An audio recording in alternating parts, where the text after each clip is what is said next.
YouTube, what's going on? It's your boy Black Couch Booking here with another video. Before we get started, pause the video. Please like it. We're trying to get in the algorithm. I want more people to see, my content, you watching it. I want everybody to see it. So please like it so we can get, in the algorithm. Thank you guys so much for the love and support. Let's get right into it. I'm going to go out of order. I'm basically going to be reviewing Smackdown, but, obviously the title, I know you guys want to talk about Bayley. Those are my best videos. They get the most views. Let's do it. Who is going to help Bayley against Damage Control, which now has Dakota Kai? I genuinely thought they were going to throw us for a reverse swerve, and Dakota Kai wasn't going to turn on Bayley because it was kind of obvious. Everybody know Dakota Kai, that's her style. NXT, she was always turning on her partners and things of that nature. But I like Dakota Kai a lot, which brings me to the question of, when all this is said and done, what's gonna happen with Dakota Kai? How are we gonna move forward? Obviously, y'all keep mentioning in my comments, because I made 1,000 videos on this, that they're gonna make a mid-card title at WrestleMania for the women. But is Dakota Kai gonna be a contender for that? Where do we go from here with her? That's neither here nor there, though. So we saw backstage that Jade Cargill ran into, Damage Control, and I guess they might be insinuating that Jade might help Bayley at WrestleMania. And I also saw some people like, oh, it would be cool if Bianca and Jade helped Bayley, which would definitely even the odds. Listen, I hope that people trying to confirm that Sasha, I'm gonna call her Sasha Banks, is signing with AEW is a work and a swerve, and WWE wants people to think that, and she wants people to think that, and she's actually gonna come to WWE, but that's up in the air. I'm going to hold out hope until I see it, because if you guys are going off of what Dave Meltzer is saying, then you guys are as foolish as him, because he's been wrong the last couple of predictions that he's made. So I'm going to wait until it happens. Once I see her walk in the AEW arena and I see Mercedes is all elite, that's when I'll say, all right, bro, I give up hope. And, but if Sasha Banks came back at WrestleMania to help Bayley against Damage Control, that would be the best case scenario. But we don't know if that's gonna happen, so I'm gonna leave that there. But I mean, is Bayley gonna get the Super Cena treatment? Is she just gonna beat all the four of them by herself? I think Bayley's gonna win at WrestleMania, not only because it makes sense story wise that we can finally get the face Bayley that we deserve again, but Bayley, Io Sky isn't a good champion. She's not very marketable. Let's be honest. She's touching the foreign market, but they're not really marketing her that well. She hasn't been in a lot of matches since she's been champion. She just walks around. I hate how they've been booking Asuka and Kairi Sane to be in matches, but I hate how they just have them walking around looking confused. They understand English, and to a certain extent, they can speak English. Just let them talk. If it sounds a little off, if it's broken up, who cares, bro? I'd rather them interact than you just have them looking around making weird faces and doing weird motions. They're better than that. And you know what I'm saying? They have you can do the thing where they talk in their native tongue with the subtitles like they did Shinsuke and Seth Rollins, bro. It really gets on my nerves. Because Io Sky, when she won that Money in the Bank, I was genuinely happy for her, because I never thought she would win a title, the main women's title, number one. And number two, I already knew where it was going, where Bayley was going to turn on her, and then she's going to get the belt.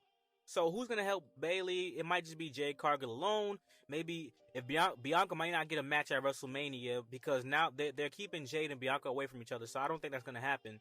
So who else would Bianca face at WrestleMania? If they make Bianca win the mid-card title, that would be very stupid, because she's better than that. So I think Bianca and Jade should get involved somehow, and that can turn into Bianca and Jade going for the tag team championships against the Kabuki Warriors, which would be fire.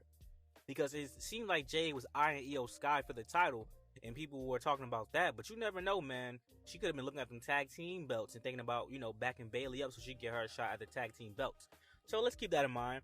Let's jump to my boy Austin Theory. Are we seeing an Austin Theory face turn? I hope so. I think Grayson Waller is better as a heel. Keep him as the heel like The Miz and John Morrison, and Austin Theory can be the John Morrison, the athletic guy, the guy with the body, the guy who can really, go, but just push him a little bit more than you did John Morrison back in the day. So I think we're gonna get an Austin Theory face turn. I don't know if that's a WrestleMania match. That could be like a pre-match if they do the pre-show. I never know they do pre-shows. I never watch the pre-shows.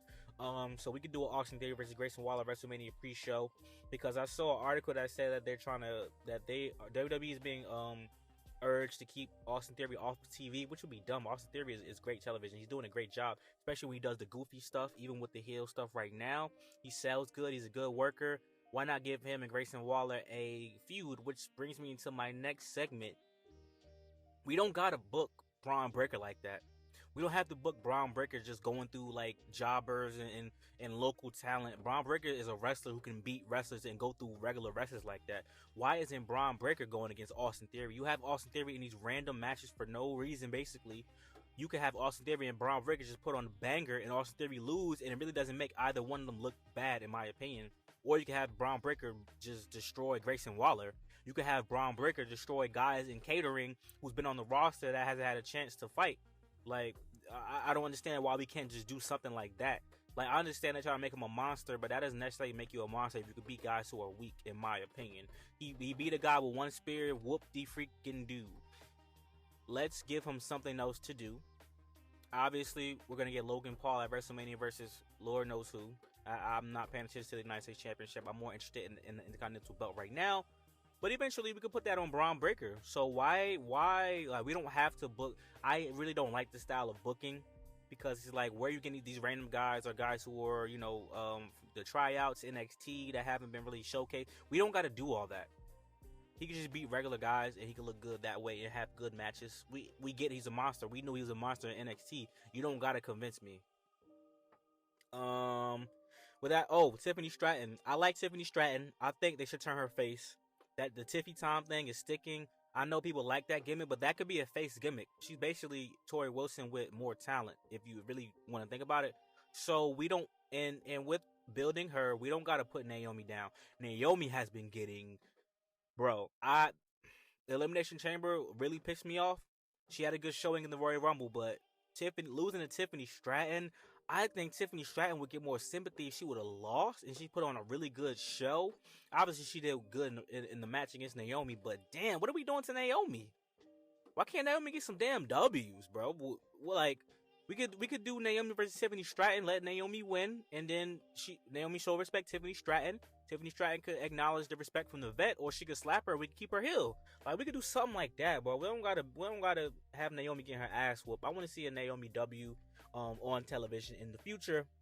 In the LA Knight and the AJ thing, I think if he walking around with the chair looking for AJ, if we're gonna do something, we might as well do like a street fight or a no holds barred at WrestleMania. I don't want to see a regular one-on-one. That's another thing they need to start doing with PLEs. If it's not Elimination Chamber or Money in the Bank, etc., they only be doing like one-on-one, 2-on-2.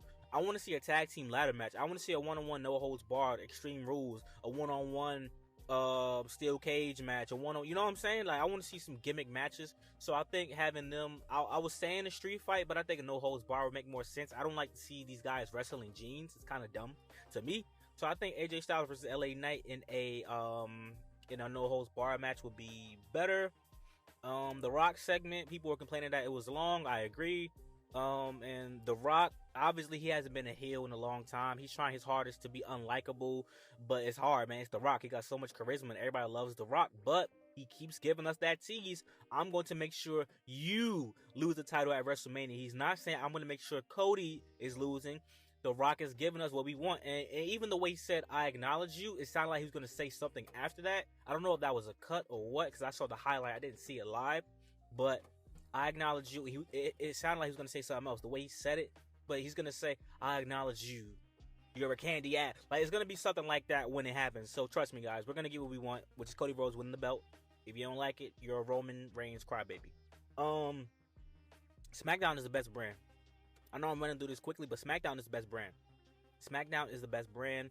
I really tune in to see what's going on SmackDown. Raw has the better superstars, in my opinion. You got Becky Lynch, Seth Rollins, Cody Rhodes. You got Jey Uso. You got people that you want to see on Raw, but SmackDown has better stories to me.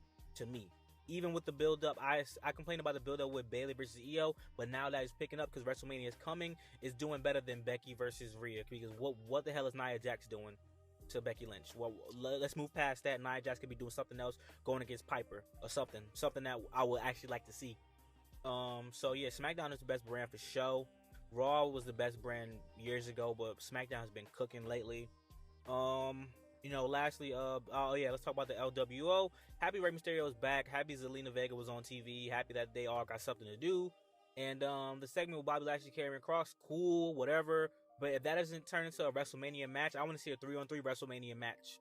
That's what I want to see. Or you could do a 4-on-4 and have the women get involved, but they probably not gonna do that. They don't take risks like that. Let me know what you guys think, man. Like, comment, and subscribe. Like I said, I had a great time talking to you guys today, and I'm gonna enjoy this reign. Hope you guys got through the 10-minute video. Peace.